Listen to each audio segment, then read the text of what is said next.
My name is Ernest, and I'm the shipping manager. So my interest in manufacturing started about 3 years ago with the background of logistics in the Marine Corps.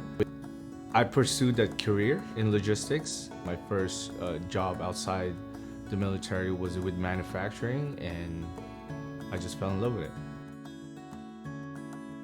What I love about my work is that I get to do different things every day.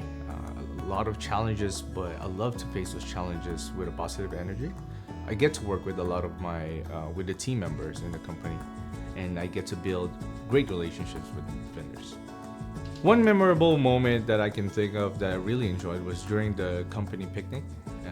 I was able to see a lot of our team members outside the work scope, being able to just have fun, and I took pictures of everybody and had a great time. One piece of advice that I can give somebody that is starting in this industry is to be hungry.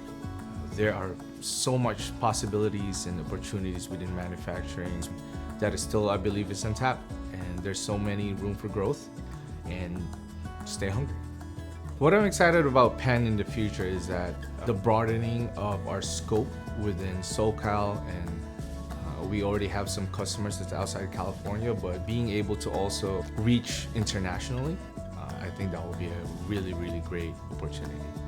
I think what Penn Manufacturing secret sauce is that they have a lot of exciting plans in the future that I'm really looking forward to be able to be a part of.